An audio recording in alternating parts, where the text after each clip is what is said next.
there is a one more things, jumbo frames. I think I have told you already about this. Like the normal frame size is 1500 bytes. Okay, this is the normal size, but there is a some specific Ethernet exists which is supporting more than this data. So in this case, the some frame having the payloads or the data value is 9000. So this is called jumbo frames. This is actually mostly these type of the frames are used in a SAN, storage area network. At the time of the storage area network means this is your server and here is the storage like hard disks, HDD. Okay, so they need to be connect with the server. So at the time of the transferring the data, they need to transfer more data in a single frame. Is it? That is the reason here is the jumbo frame are used where the payload value or the size value is a 9000. It means 6 times to the normal frame, 6x from the normal frame. And also switch is can do the flow control.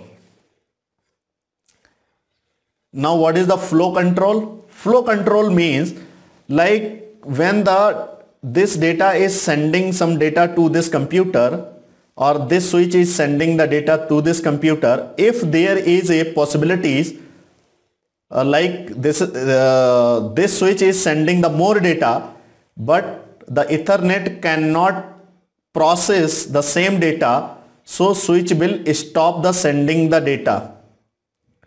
So once the data will be processed, the next data will be sent. So it is called flow control. Means when the flow will be high, so it will control and stop sending the data. Once the flow is a low, so it will start or switch will send the more data. It is also known as a windowing process. This process is also known as a windowing. The header value will be same, but the data value will be changed. Like data value, if the data value is 1500, this frame will consider is a normal frame. But when the data value will be 9000, it will be considered as a now there is a one type of the feature in a switch. It is called power over Ethernet. So Ethernet all of us know. But when the power is supplied inside the normal data cable, it is called power over Ethernet. In a previous time, like having the hub or the switch, it is need to be provide the power separately. But right now, like you have the laptop and there is another laptop, and when you are connecting, they automatically start the blinking.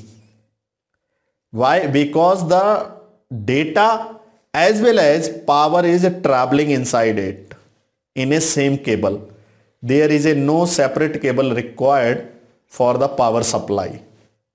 There is a different standard. One is a 802.3 AF, 802.80 PO plus E plus, generally it is used, 802.3 BT, Ultra POZ3.